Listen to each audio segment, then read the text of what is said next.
The following program was provided by an independent producer solely responsible for its content. The opinions expressed do not necessarily represent the views of this station, its staff, board of directors, or underwriters.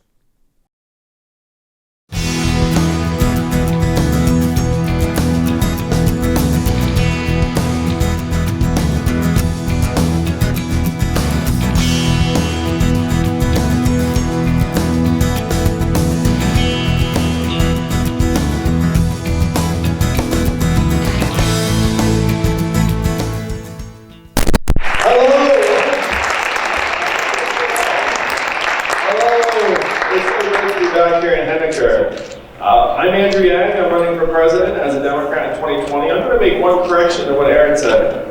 The freedom dividend is 18 until the day you die. Yeah. Funny, you know, because you heard that. How many of you have seen me speak before in some context? About half of you. The rest of you are what I call Yang curious. I'm going to speak primarily to people who are new. I'm sure people have seen me before. You'll learn something too, because I'll always spice it up somehow. I was born in upstate New York, but I went to high school right here in New Hampshire at Phillips Exeter Academy. My first time here in New Hampshire, I asked them, I was like, hey, does Exeter count? And they said, oh yeah, it counts. Yes. And they had me back to speak at PEA a few months ago. And I said, it's my first time back since I graduated, because I didn't have a good time here. And then the student body erupted in applause. And I was like, whoa, I hadn't expected that reaction. So it hadn't changed entirely since I've been there. So I went to high school here in New Hampshire. I went to college in Rhode Island at Brown University. Didn't know what to do, so I went to law school. How many of you all are college students here at the college? About, I've done the math, 25%. So at least some of you are maybe thinking about law school. If you're thinking about law school, we talk about it a little bit. So went to law school and became an unhappy lawyer for 5 whole months. And I found that during those 5 months, I didn't enjoy my job because at least that version of law I was practicing consisted of thinking of the worst things I could think of and trying to put them in contracts. It was like, what if you start to hate each other after 6 months? You know, I was talking about contracting between various companies.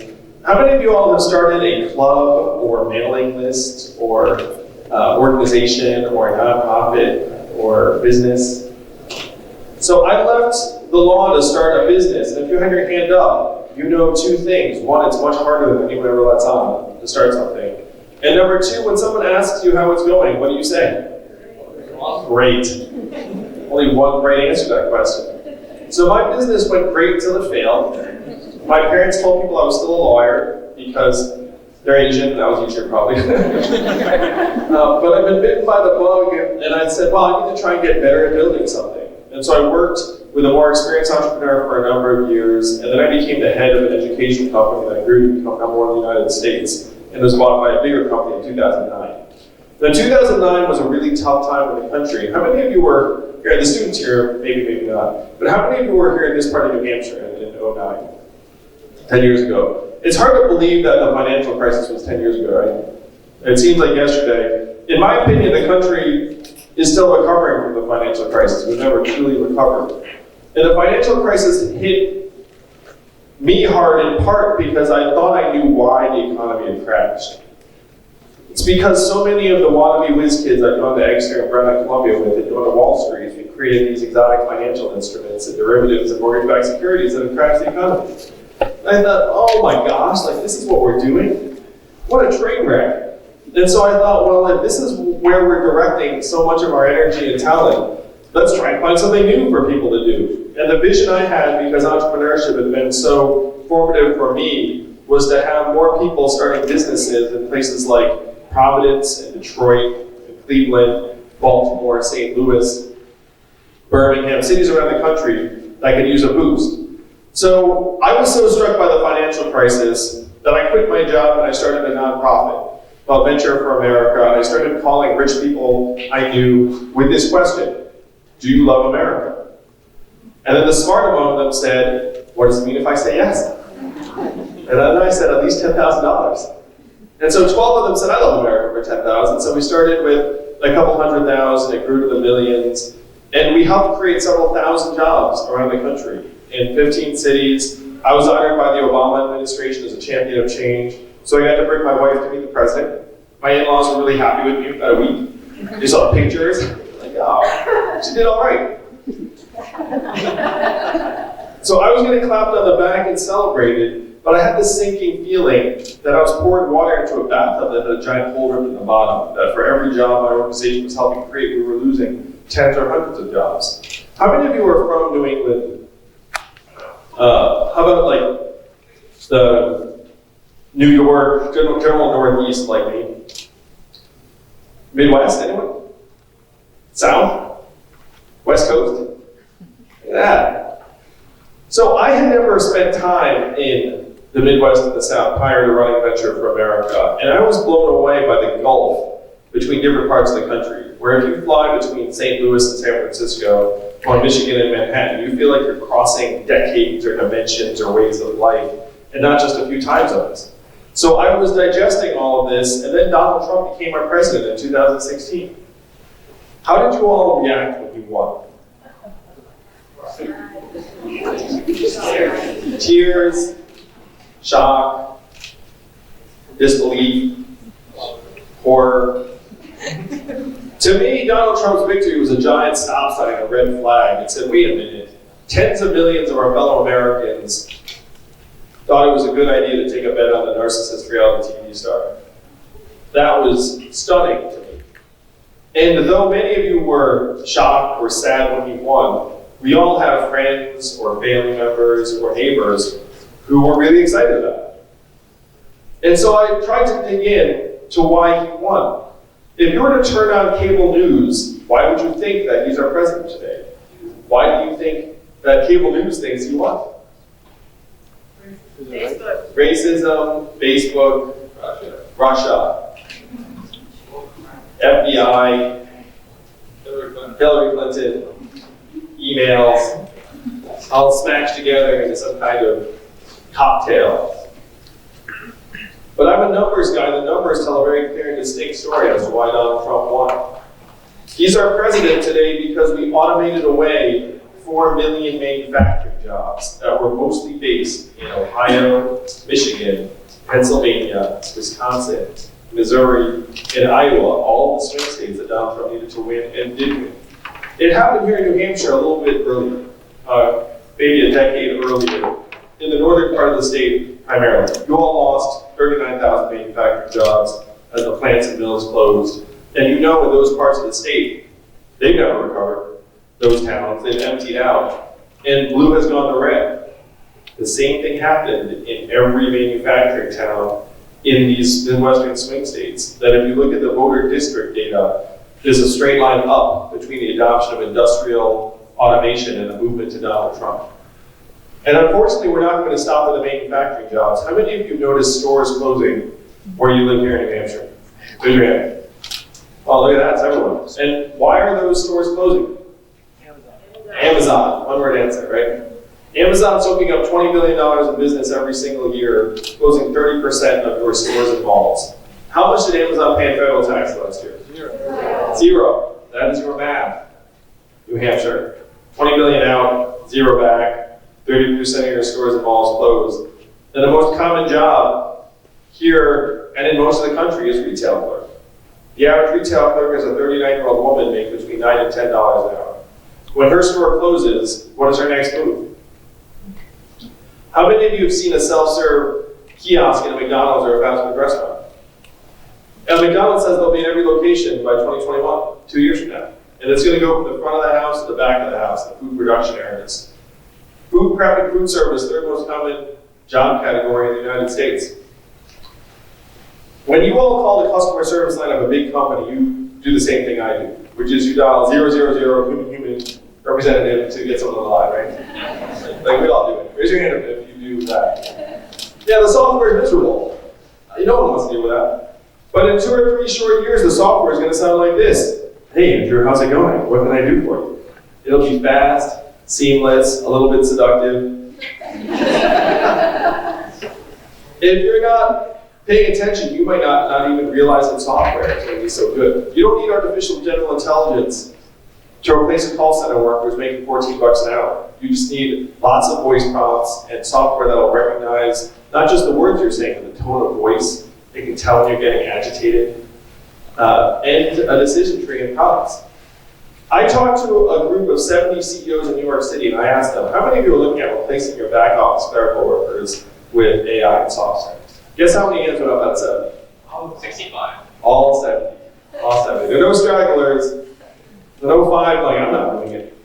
Because the truth is, you could fire any of those CEOs if they were not at least looking at doing that. They have one set of incentives, and that's the bottom line. And the bottom line favors getting that work done with AI and software as opposed to hundreds or thousands of back office clerical workers. I'm going to talk about the one that concerns many people the most. How many of you all know a trucker here in New Hampshire? A truck driver. Driving a truck is the most common job in 29 states. There are 3.5 million truckers, 94% men, average age 49, average education, high school, 1 year of college. Tens of thousands of them are ex-military. It's actually one of the more common industries to go into if you come back from our armed forces abroad. My friends in California right now are working on trucks that can drive themselves. And they're motivated by the money. $168 billion a year in cost savings if they can automate truck. Robot trucks are on the highways right now in Arizona. UPS just invested. Hundreds of the smartest engineers in our country are trying to solve this problem. And they tell me that they are 98% of the way there. Now, 98% sounds awfully high, but you can't have semi-trucks smashing into things 2% of the time. You're like, oh, yeah, mostly right. And the robot trucks are really bad with snow because they rely upon trying to scan the road markings and the signs, and then if it gets covered in snow, then they get confused, they don't know what to do. So, no problem, right? I guess we'll never have robot trucks? No, because they think they can get the last 2% by equipping the robot trucks with teleoperating software using 5G spectrum. So what am I saying? Let's say there's a robot truck 10 years from on the highway. It's a snowy day here in New Hampshire, and the computer gets confused, doesn't know what to do. It's going to alert a teleoperator in Nevada or Arizona sitting in the warehouse facility. And then that teleoperator is going to beam into the truck and drive it like a video game from the other side of the fence. It's going to see out the front. It's going to be like zero lag. It's going to be like millisecond. So the person is going to beam in and drive it like a video game. And then the computer's going to beep and say, okay, we've got it from here. And then the driver's going to beep back out. What do you think the ratio will be between teleoperators and the current 3.5 million truckers? 1 to 1,000. 1 to 1,000, 1 to 100. Certainly not going to be 1 to 1.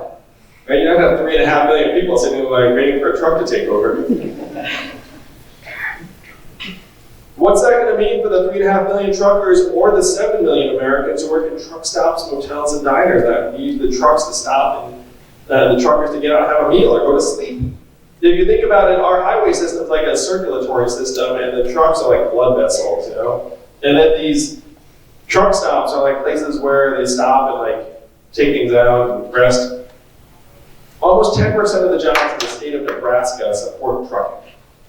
So what happens to all of those jobs in all those communities when the truck just doesn't stop? The robot truck can go 24/7. That's one reason why the cost savings are so high. And only 13% of American truckers are in unions. 87% are mom and pop, individual, small business owners, many of whom took out massive loans to essentially lease or mortgage their truck. So imagine having your life savings tied up in these trucks. Like you have 2 trucks, you have a few drivers, you know, your own boss, and then all of a sudden you see a robot truck on the highway that never needs to stop. How are you going to react to that? Donald Trump is not the cause of all of our problems. He is a symptom of the fact that we're going through the greatest economic transformation in our country's history, what experts are calling the 4th Industrial Revolution. When is the last time you heard a politician say the words 4th Industrial Revolution? Just now. And I'm barely a politician. So these are the things that I was discovering in 2017. When Donald Trump won, I was like, okay, let me figure this out. I started going into the facts and figures, and I'm friends with some of these technologists, so I was like, hey, what's going on over there? And they're like, oh, you know. I was like, hey, you're automating away the jobs? Like, oh yeah, we're automating away the jobs. And then like, how do you feel about that? Not so good. Like, these are the things they'll actually tell you in private. If you get them on a panel, they'll say something else. But if you get them in private in their office, they'll be like, oh yeah, like, the stuff I'm doing, we're gonna get rid of. Because this is the business model of many, many startups today. If you have a company, one of the first things a company can say to investors is, we're gonna save companies a lot of money. And the quickest way they can save companies a lot of money is by pushing people out the door. So when I realized all of this, and I realized that it's not immigrants who are causing all these dislocations and problems, it's technology and an evolving economy, my first move still was not to run for president of the United States, because I'm not insane. Instead, I went to Washington, D.C., and I said, what are we going to do to help our people manage this transition? And what do you think the folks in Washington, D.C. said to me when I said, what are we going to do? Nothing. No, retrain on the list for sure. Yeah, the big three responses I got were, number one, Andrew, we cannot talk about this. That's a solution. Number two, we should study that. Number three, we must educate and retrain all Americans for the jobs of the future. Very responsible sounding, right? It's like, oh, who could be against that? But then I said, I looked at the studies. Do you all want to guess how effective the government-funded retraining programs were for the manufacturing workers who lost their jobs in the Midwest? Not very. Not very. I'm anchoring you low. And it's even lower than you hope. Yeah. Between 0 and 15%. It was between 0 and 15%. That's right. They're a total dud. And when I said that to the folks who were saying we're going to educate and retrain, I was like, hey, I thought we're terrible at it, according to the studies. You know what they said next? I guess we'll get better. And then they went back to their lunch. One person in DC said something that sent me here to you all today. He said, Andrew, you're in the wrong town. No one here in DC is going to do anything about this because fundamentally, this is a town of followers, not leaders. And the only way we will do anything about it is if you create a wave in other parts of the country and bring it crashing down on our heads. And I heard this and I said, challenge accepted. I will be back with the wave. And that was 2 years ago, New Hampshire. And the wave has been building ever since. I stand before you today, either 4th, 5th, or 6th in polls to be the nominee, the Democratic Party for the United States of America, for the President of the United States of America. My campaign raised $10 million last quarter alone in increments of only $30 each. So my fans are almost as cheap as Bernie's. This campaign is gaining steam all the time because we recognize that it's not, the government doesn't really care. The government's not going to solve these problems on our behalf. We're going to have to solve them ourselves. You have to be the wave. And one reason I love being back in New Hampshire so much is the power you all have to shape the future of the country. There may be, say, 100 people in this room, right? It seems like that's a pretty good group of people. Do you know how many Californians each New Hampshire voter is worth? 35. About 1,000. About 1,000 each. You look around this room, I don't just see 100 New Hampshire voters, I see 100,000 Californians. That's like 2.5 football stadiums.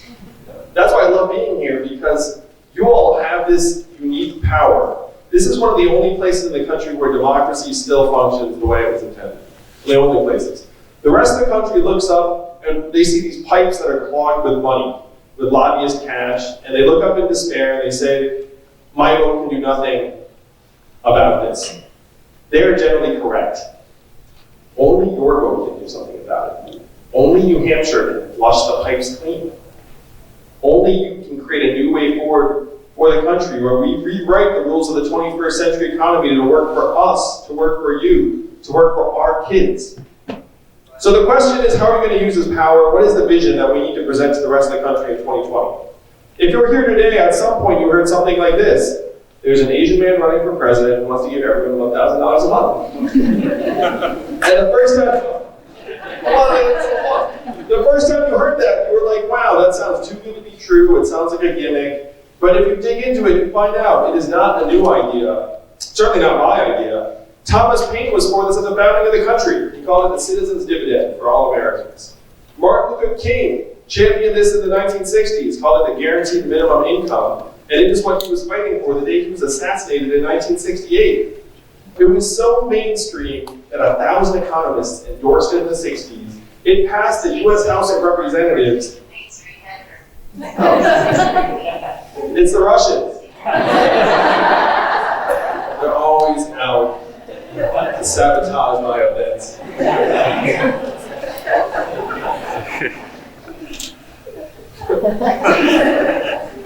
So this thing passed the U.S. House of Representatives twice under Nixon. It's called a Family Assistance Plan. Guaranteed a certain income level to all Americans. Came this close to being law. Didn't become law because Democrats in the Senate wanted an even higher income threshold. And I talked to someone who worked in Democratic politics at that time, they were kind of old now, and they said, this is the biggest mistake we ever made. We should have just taken that deal and guaranteed all Americans a certain baseline income from 1971 until now. Imagine how much good that would have done. Then 11 years later, one state actually passed a dividend where now everyone in that state gets between $1,000 and $2,000 a year, no questions asked. And what state is that? Alaska. And how does Alaska pay for it? Oil. And what is the oil of the 21st century? Technology. Technology, data, AI, self-driving cars and trucks. A study just came out that said that our data is now worth more than oil. How many of you saw that study? How many of you have access to a Netflix password? So there's a documentary on Netflix called The Great Hack that includes that study and other things. The question is, if our data is worth so much money, where's all that money going? How many of you got your data check in the mail last month? No, none of us. So where did the data check go? Facebook, Amazon, Google, the trillion-dollar tech companies that are paying zero or near zero in taxes. That's how we're being suckered, essentially, in the 21st century economy. Like, you have this misgiving, you have this feeling that these things are going on behind the scenes. And I can actually talk like, when you see that, like, hey, I agree, I consent agreement, when you're, like, on the website, none of us read that thing. Like, you just scroll down and hit I agree, I consent. And then every once in a while you get one of these messages being like, hey, you might want to change your password.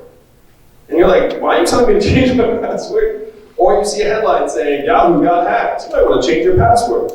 So we can do a little poll here. How many of you change your password 100% of the time when you see one of those headlines?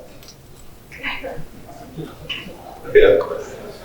Like, I'll admit, I'm definitely sub 100% myself. And I'm the tech presidential candidate. But I see that thing and I'm like, I didn't have any good info on that one anyway. Like, I just bought some comforters, who cares? The truth is our data is getting sold and resold and packaged and repackaged over and over again. We're none the wiser. And one of the arguments I'm making in this campaign is that our data should be ours. And even if we decide to lend it to a tech company, it's still ours. If anyone makes any money off it, they should share it with us. They have to tell us what they're doing, they have to tell us who they're selling it to, and we should be able to change our preferences and turn it off anytime we want. How many of you are parents like me? So, as a parent, most of you, that's good, because we're talking to, obviously, it's like some of you have plenty of time to, make more humans. But if you're a parent, you know that parents are outdone by these tech companies. You have these smartphones that are hypnotizing our kids. And even one of my friends in Silicon Valley said, we have the smartest engineers in the country turning supercomputers into slot machines and dopamine delivery devices for teenagers and teenage girls in particular. That's what we're up against in New Hampshire. We pretend that we have liberty and free choice. We do not. We are being outgunned and manipulated by the biggest, most powerful companies in human history. And it's going to be up to you to actually rewrite the rules and make it work for us. And it starts by sharing the gains of the 21st century economy, where if you have $1 trillion tech company like Amazon paying zero in taxes, I'm going to suggest that's a terrible system.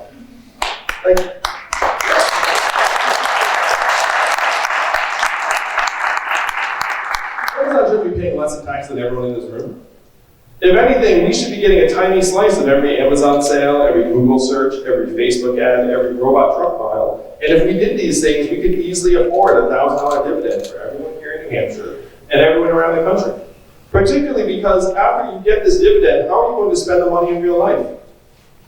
Car repairs, student loan, credit card debt, student loan debt, particularly here.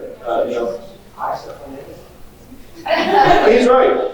Some of it would float up to Amazon, you'd get that blender you've had your eye on. But most of it would go to daycare expenses and car repairs and Little League signups and the occasional extra night out. most of it would stay right here in New Hampshire. This is the trickle-up economy, from our people, our families, and our communities up. The opposite of the trickle-down nonsense that's been weakening us for decades. And unlike that, this would work because we know the money in our hands would just circulate over and over again in our communities. And if you look at the context of the greatest economic transformation in human history, this is a step that's going to be necessary and common sense in order to keep our communities strong. And work, again, this winner-take-all economy is going to become even more extreme when AI leaves the lab. It starts decimating administrative and clerical and truck driving jobs around the country. It's going to be up to you all to rewrite the rules. And when I talk about rewriting the rules and building this human-centered trickle-up economy, we have to actually change how we think about economic progress. There are three big numbers that get thrown at us to tell us how we're doing as a society, as an economy. What are they? GDP, stock market, headline unemployment, right? Those are the big three. How many of you were excited about GDP when you woke up this morning? You were like, ooh, I hope I make a big contribution today. It's a big GDP day. It's nonsense, obviously, you laugh about it. And my wife's at home with our two boys, one of whom is autistic. What does her work count at in GDP every year? Zero. And we know that's perverse and nonsense. The work she's doing is among the most challenging and important work that anyone is doing. Even the inventor of GDP said 100 years ago, he said, this is a terrible measurement for national well-being. We should never use it as that. And here we are chasing it off a cliff 100 years later. Robot trucks will be great for GDP. They're going to be terrible for people. So instead of GDP, we should be using a measurement. I just want to go a step deeper on this because this is, to me, one of the fundamental reasons why we're all so confused.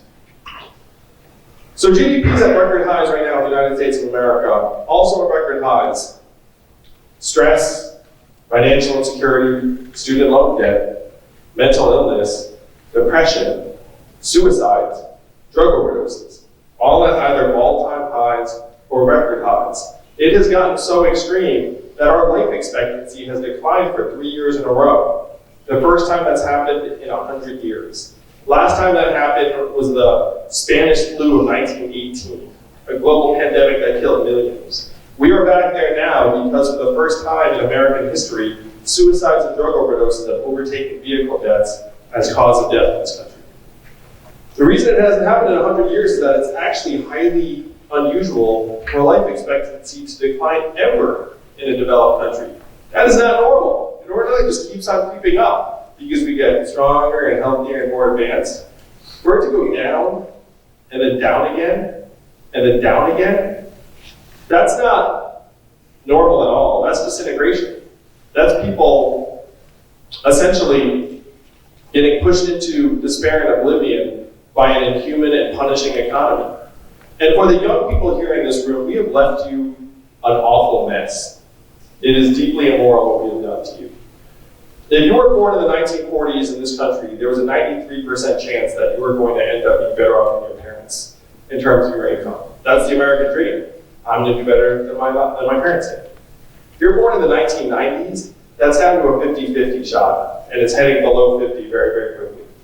That is the mess we have left you. This isn't even including climate change and the totally dysfunctional locked-up government and everything, and the fact that we made college 2.5 times more expensive for you all. It has not gotten 2.5 times better. It was not like, oh, we made it so much better. No offense to the college professors and administrators, but you know what's true. I mean, you went to college around the same time I did. It's not like it got transformatively superior during the time, but it did get transformatively more expensive. We have left you an awful mess, and yet we have these headline measurements that are like, everything's great, everything's great. It's not great. You know this. You're going to graduate with tens of thousands of student loan debt into a job market where there's a 40 to 44% chance that you do a job that does not require a college degree, that you spend years getting and tens of thousands of debt accruing. There's a 41% chance you don't even finish school within 6 years. Does your school give you a refund? Of course not. You know, you can owe the money and not have a degree. That's happening to hundreds of thousands of Americans right now. We've essentially built a ladder up and just started like kicking the legs away like one by one, and then blaming you for it. No, you must not be climbing the ladder well enough. It's nonsense. We have left you a terrible ladder. It's gotten cheaper and flimsier and more corrupt over time. And the fact that we blame you for it, to me, is the worst part. It's like something you did, and nothing to do with anything you all did. You all, if you're a young person in this country, I apologize to you on behalf of the generation that came before you. So if GDP is leading us in the wrong direction, what would lead us in the right direction? What would actually tell us how we're doing? Life expectancy would be a very basic way to start, right? It's like, hey, that's getting better, things must be getting better. So health and life expectancy would be one way you could measure our progress. How about mental health and freedom from substance abuse? How about clean air and clean water? How about average levels of student loan debt? How about the ability to retire with dignity? Because we have millions of Americans who are going to be working until the day they die because they can't make ends meet because prescription drug prices keep going up and up and up to the moon. These are the measurements that would let us know what the real problems are and how we can make progress on them. And as your president, I will present to you the real numbers every year at the State of the Union. I will use a PowerPoint deck to do so. I'll be the first president to use a PowerPoint deck.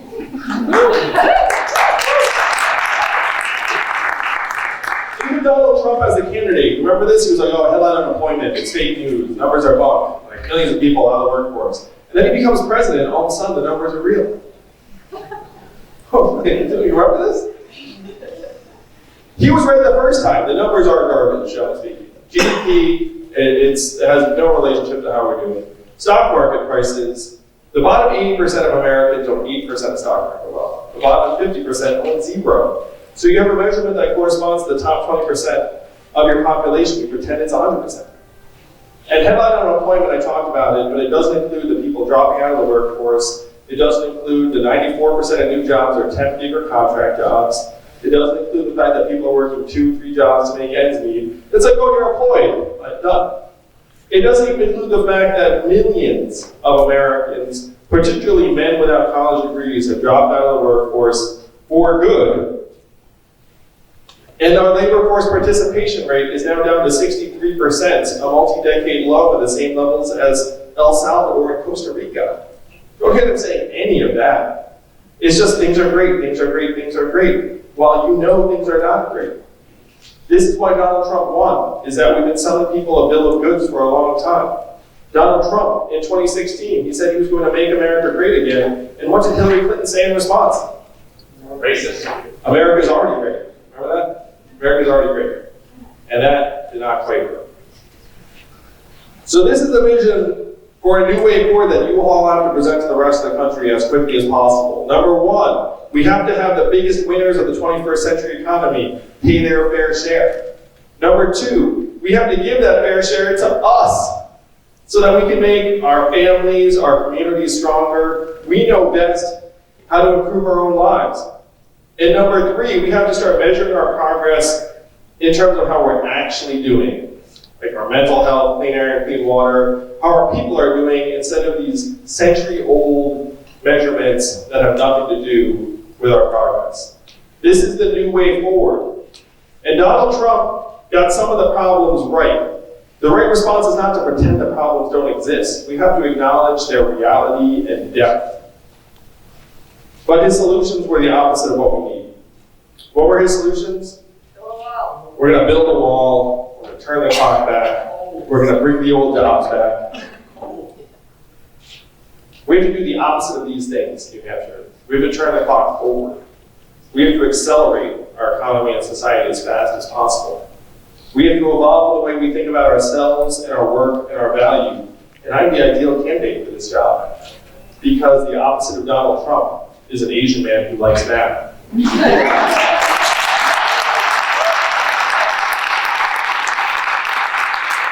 And you may not know what it is, but math is an acronym, and what does it stand for? Make America think harder. That is your job, New Hampshire. That is how we're going to actually solve the problem for the 21st century.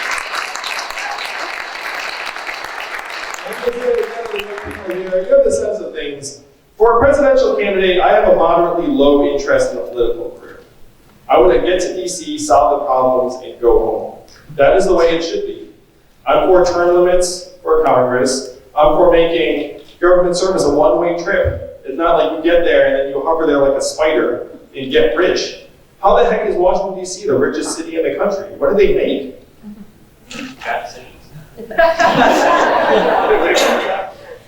decisions. Bad decisions. Well, apparently making bad decisions pays pretty well because they're there. I'm not running for president because I fantasized about being president. I'm running for president because I'm a parent, I'm a patriot, and I've seen the future we're leaving to our kids, the next generation, and it is not something I am willing to accept.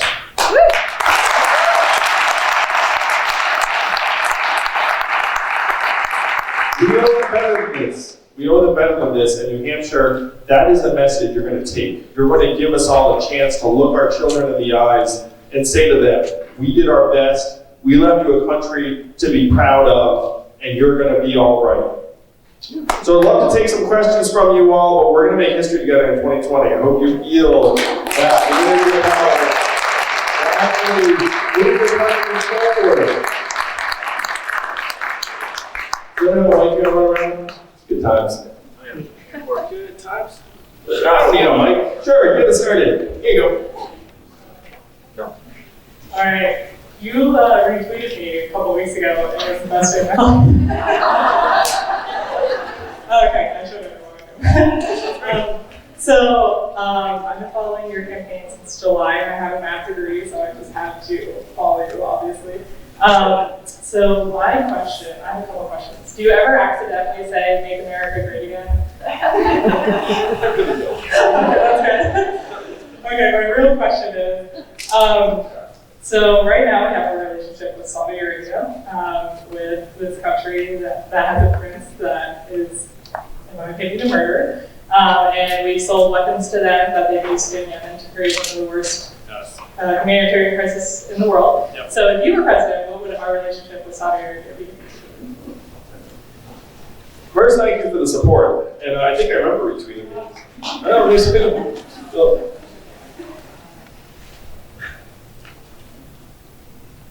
I agree with you that Saudi Arabia almost certainly would kill James Khashoggi in an incredibly gruesome fashion. And the fact that we have a relationship with them that's based upon oil as much as anything else, to me is a sign of where we do not want to be in the future. So this is related to a vision for our plan to fight climate change, which is related to our relationship with Saudi Arabia, because we've been wrapped up in oil and fossil fuels for decades, and we need to try and move as quickly as possible in another direction. How many of you are concerned about climate change? If you don't have your hand up, you should have it up. You're like, what's with you? No, I'm kidding. I'm sure she's like, you know I care. So we've been beholden to Saudi Arabia, and we've been subsidizing fossil fuel companies to tens of billions of dollars a year for decades. In the aggregate, we're talking hundreds of billions of dollars. So the first thing we have to do is put a price on pollution. And as someone who's studying these problems, one of the biggest problems we have in American life, in the world, is that there are these negative externalities where it's like, if I pollute, who pays the price for that? You do somewhere, someone else. Like, same way. Do I pay a price for that? No. And so you have all of these people taking bad actions that don't have a price. We need to put a price on pollution. We need to take the subsidies that we're giving to fossil fuel companies and say that's done, and move them to wind and solar and renewable energy companies. The toughest part is this. The United States of America only accounts for 15% of global emissions. The rest of the world is 85%. And so what's going on is that China's going to Africa and saying, hey, we've got a power plant. It burns coal. What do you think? And then what do they say? Yes, I'll take it. Like, they don't care about carbon emissions. They just want cheap energy. And so we have to get there and say, don't take the coal-burning power plant, take these solar panels. And then we have to subsidize the heck out of them, so that's a no-brainer. So this is all part of fighting climate change, and then we'd be able to make more responsible decisions with Saudi Arabia and some of the other oil-producing countries, and say, look, we're trying to wean ourselves off of that stuff. And then if you do something incredibly corrupt, like kill a Western journalist in an embassy who was engaged to be married, and then lie about it until you're caught, and then say, yeah, we kind of, it's like the whole thing is so dirty that if you can't protect a journalist in that fashion, then like a lot of things start to fall apart. I have friends who are journalists who've been in prison, and they talk about how the fact that these norms actually keep them safe when they're trying to do their jobs in foreign theaters. So there are a lot of interlocking issues. Trying to combat climate change to me is existential threat job one, because if things continue to accelerate on climate change, the level of damage it's going to do to our way of life is almost unthinkable. It's staggering. I was in Portsmouth, and they already have buildings that are flooding regularly that were not flooding a number of years ago. They had a multi-million-dollar shrimping business go to zero because the shrimp all died. Like, none of this stuff is speculative anymore. It's already happening. The last 4 years have been the 4 warmest years in recorded history. So we need to move as aggressively as possible towards a more sustainable economy, and then hopefully become more responsible in the way we deal with Saudi Arabia and some of the other oil powers. Is your plan for education to create more school buildings for public schools in inner cities like Boston? So is that K through 12 or what's that? It's I think last year 3 high schools were closed, Wow. middle schools and 1 elementary. Wow, I'm sorry to hear that. Thank you. So you're studying education now as you're going to be a teacher? Yeah. Oh, congratulations. Give a round of applause. We need more good teachers, and I'm going to say this, I think we all know it, we need more good male teachers, frankly. So if you look at what's happening in our education system, when you're talking about schools closing or shrinking, that's something that's happening in the northern part of New Hampshire more and more, because as people leave the district, then you have a shrinking number of students, and unfortunately then the property tax rates have to creep up in those communities, because it's like, well, you have to fund the school, and so then the homeowners in the northern parts of New Hampshire end up in like a negative spiral where your property taxes go up, hard to sell your house, the schools are shrinking, but they obviously need a certain level of overhead. So to me, one of the biggest ways we can strengthen our public education system is to have a funding mechanism that's independent of property taxes. And that's one thing that this freedom dividend that I'm suggesting is going to help make possible. Because if you get $1,000 a month into the hands of every adult, if you look at a town, that's like a significant level of revenue, some of which would end up floating into local businesses that end up fueling a tax base for that school. Now, for you as an aspiring teacher, I'll tell you a few things that I think we need to do in K-12. It's a fairly substantial list, because unfortunately our schools are not in great shape. Number one, we should pay teachers more. Because the data shows a good teacher is worth your weight in gold in terms of better educational outcomes for the kids. Number two, we should have more teachers per, let's say, group of 30 students, because the data also shows that having very high student-teacher ratios is not great for the kids over time. Number three, we need to lighten up on the SAT and these standardized tests and let teachers actually do their jobs. Did you know we invented the SAT during World War II as a way to identify which kids not to send to the front lines? Is that not the darkest thing you've ever heard? And now we somehow treat every year like it's wartime. You're like, ooh, how are we going to do the SAT? If you think about it, it really does not make much sense. We need to have more holistic ways of having our kids get a sense as to how they're progressing. Our kids are not widgets. We're not, it's like, our school should not be assembly lines. You don't need this kind of testing regime. The fourth thing is we should not pretend that college is for everyone. Only a third of Americans are going to graduate from college. And if we're going to invest in anything, it should be in vocational, technical apprenticeships and these job training programs that right now only 6% of American high school students are in. In Germany, that's 59%. Think of that gulf. As usual, we just took the easy way out. It's actually harder to train your kids in a technical or vocational or apprenticeship setting. You know what's easier? Pretend they're all going to college, throw them in a classroom with textbooks and a teacher that's dealing with 30 of them, and be like, well, that's cheaper, so we're going to do that. But it's worse for the kids, it's worse for the workforce. Tens of millions of these jobs are actually going unfilled. And these jobs are much easier to stand the test of time. It's much harder to automate away a plumber or an HVAC repair, or someone who does something manual, than it is an accountant or a bookkeeper. Like those jobs are going to get automated away by software, but it's very, very hard to create a robot plumber. Can you imagine what that would take, a robot plumber? It's going to be a human for a long time. Imagine like a robot plumber showing up. So this is the opportunity for our kids. We also need to broaden what we're teaching, because right now in high school, we still have them on the assembly line track, and they're learning a bunch of stuff that they know they can just look at with their smartphone. They know has very limited utility in the real world. And so what would have utility in the real world? Financial literacy, social and emotional learning. The arts actually is very, very high utility in terms of impact on outcomes.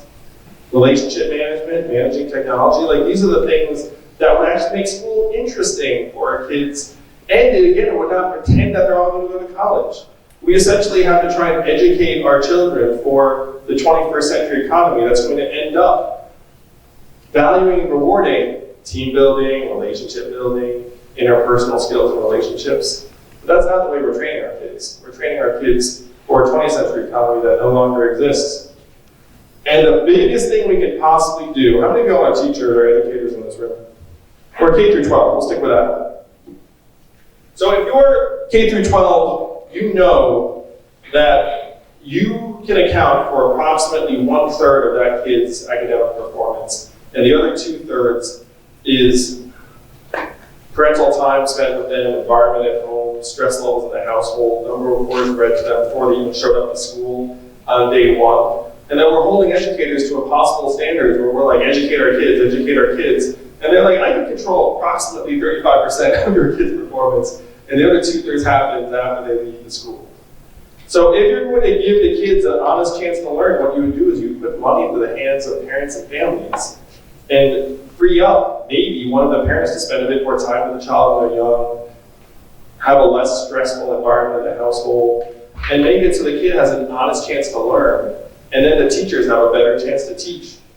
So this is one reason why we get frustrated with our educational system, is we're just holding our teachers to impossible standards, and we have to start working on the other 2/3 that we know is taking place at home.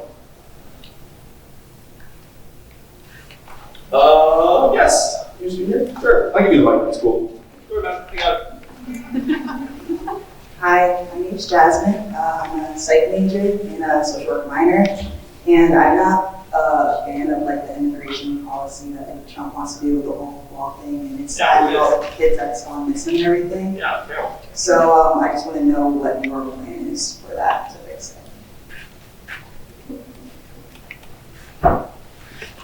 I'm the son of immigrants myself, you might have noticed. I actually think that immigrants make our country stronger and more dynamic economically and socially. And as a parent, it's unconscionable seeing you separate these kids from their families. We're doing it because you show up, and we have this year-long waiting process for an asylum hearing, and then we don't have the facilities to house you in a humane way for a year, so we end up doing these inhumane, very, very dark things, which we can curb the abuses essentially immediately. But our immigration problems are much bigger and more complex than that, unfortunately. We're just not able to really maintain a secure border on the southern border in any effective way. I'll give you an example. The Border Patrol had 5,000 job openings that they could not fill because these jobs are in the middle of nowhere, they're depressing, they pay poorly, and so even when you hire someone, they leave after 6 months. They were like, this is not worth living in the middle of nowhere, like rounding up migrants and not getting paid or rewarded for it, just being made to feel like a terrible person all the time. I'd rather much do anything in the world than this. It got so bad that our government went to a fancy consulting firm, Accenture, and said, hey, we're gonna pay you $20 million to source people for our Border Patrol. Guess how many people Accenture found at $20 million? 12. More than $1 million ahead. I mean, that's like a bad ROI even for our government. So we won't have ROI, return on investment. Some consultant yelled at me, I used that once, and they were like, I was like, I think Americans understand everything personally. Anyway, so what happens is our border is a porous mess, and then people are crossing it. If you show up and say, hey, I'd like an asylum hearing, there's a 15-month waiting period for an asylum hearing. We don't have any place to house you, so we say either we're going to put you in this holding pen that's terrible, or we say you're going to walk free, come back in a year and 3 months. And then, shocker, the person doesn't show up a year and 3 months later, and then they're like in our country, along with 12 million other people who are here and undocumented. So this is not an easy problem to fix at all. We have to do a lot of different things better. We certainly have to actually try and put resources to work where you don't have a 15-month waiting period. If we are going to hold you, we should not hold you in some kind of crazy, inhumane holding pen and then like separate your families. I mean, it makes zero sense to separate families. Like, it doesn't make anyone any stronger, healthier, or better. It's like, you're actually just going to be much safer and healthier if you're together rather than separate. And then we need to try to rationalize our immigration system. We do need to get better at enforcing the southern border, and there are some technological solutions you could have where there are like a wall of sensors in particular parts of the border. There are parts of the border where physical structure actually does make sense. And then on the other end, we need to try and make it so that if you are here and you study at one of our universities and you graduate and you want to stay here, then we should be trying to keep you. Because if we can keep those people, why are you gonna, if you educate people from other parts of the world, why on earth would you send them back to their country to compete against you? That makes no sense at all. If they want to stay here, and a lot of them do, and they're talented, then we should be stapling a green card to every diploma in sight. My parents immigrated here as graduate students from Taiwan, and my father got his PhD in physics and then generated 69 US patents for GE and IBM. I think that was a pretty good win for the United States of America. And when I was a teenager growing up, I went to my dad because I was old enough to figure out what patent was. So first, when I was really little, I was like, oh, everyone has a PhD. What's your dad's PhD? And then I got like pummeled, and I was like, oh, what did I do wrong? So I learned that lesson, very small. And then I got bigger, and then I was like, well, patent, it's really fancy. So then I went to my dad, I was like 14, and I was like, hey dad, how much you get paid when you generate a patent? And I was like, waiting to hear, I was like, we're rich. And then he was like, $200 or so. And then I was like, that's not very good. And then he looked at me and he said, but I get paid a salary so I can feed, house, and clothe you and your brother. And I was like, oh my God, I'm sorry. I was like, my back. Anyway, but I'm telling you these stories in part because it was a really good deal for the United States. You know, so my dad comes in, gets his PhD, and then he invents 69 things for GE and IBM, gets paid a couple $100 each. It's a win for me and my family, got the American dream, super grateful, happy. Great win for American companies. Like, that's the virtuous cycle that we need to try and maintain here in the United States. Because if the talented people around the world do not think the United States is where they should come to try and live a life or create a business, and create a family, then over time we're going to lose out in a very, very profound way. And so I believe I can make that case to the rest of the world. Can you imagine this face of the President of the United States where they're looking up? They'll be like, wow, the US turned that around in a hurry. You know what I mean? There's some talented people in other parts of the world that are not sure if they want to give the United States a shot. But Andrew Yang will be like, hey, come on in. You come on in, your son or daughter can become president of the United States in just a generation. They'll be like, ooh, take that bet. That's a lot. So anyway, that's my responsibility. Can you do that one? Sure, here you go. Sam from Boston, big fan. So my question for you is, what does your data proprietorship or ownership policy look like actually? Is it going to be like GDPR? Thank you. So this is a technical question about my plan for data as our property. And so the great thing about it is you need to put the onus on the tech companies. Right now, what do the tech companies owe us in terms of telling us what they're doing with their data? Nothing. And so they do nothing. You know, that's their jam. And so then we pass rules and say, hey, you have to tell us how you're using it, who you're selling and reselling it to, how much you're getting for it, and then we get a cut. And then if we pass that law, you know the tech companies will fight it bloody murder. They'll say, this is impossible. I can't do this. I actually had someone legitimately argue with me and say, it'd be too complicated to pay us. And then I said, are you kidding me? If it was the other direction, you'd not be complaining about complexity. If we all owed you money, you'd be like, hey, here's your credit card, we'll take your money. But for them paying us, they're like, oh, too complicated. So what you do is you pass some rules and say, look, giant tech companies, congratulations, you've done it, you've won capitalism, and here's what you're going to do for your consumers from now on. They will complain, but they will get on board, and then we will start having our preferences met. And if you're like me and you're lazy, because I'm kind of lazy about my tech, I just scroll down and hit accept. Like, again, I admit that I don't change my passwords. Like, when I see there's a hack, I'm like, yeah, I'll be all right. If you're like me, then you'll just get an audit once, you'll never look at it again. You'll be like, okay, I'm glad someone's looking out for me. You'll express your preference and say, I'm willing to share my data, and I want a cut of the money that you're making off of it. And then you'll just start getting deposits on your credit card or in your account once every quarter or so.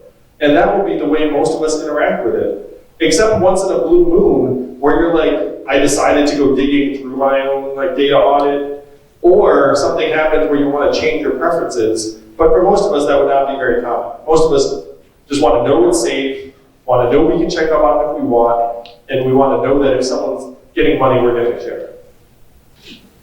And the sell for the tech companies is this, that if you ratchet up your data sharing, and some people just really love sharing details of their life, and some people even make it their job, influencers. So if you decide to share a lot of data, then you can even get more value, because most of the time when they sell our data, it's anonymized. They don't say it's like Andrew Yang's data, so it's like, hey, there's this dude. So if you actually were willing to personalize it, it could actually be worth more, and you might get more value. This is particularly true in the health care space, where if you're willing to share your health data, you can actually be worth like a lot of money, thousands of dollars a year, and you can actually get a share of that back, potentially. So that's the way it would work in practice. Man, what a wonky presidential town hall, am I right? So I think the reason why Zach, my handsome campaign manager, shut it a little bit short is because he wanted to make some time for selfies. Are we going to make history together in New Hampshire? In here in New Hampshire, together? If one of you step on New Hampshire, the country to present is going forward. If you miss this opportunity, we have 4 more years of the stores closing, the AI getting smarter, the robot trucks getting closer to the highways. We have to turn the tide, and you will be the wave. Thank you very much.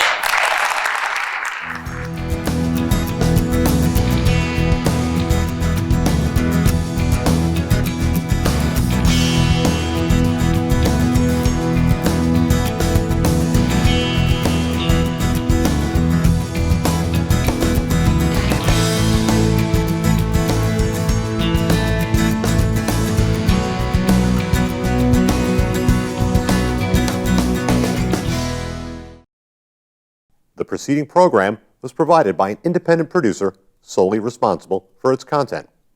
The opinions expressed do not necessarily represent the views of this station, its staff, board of directors, or underwriters.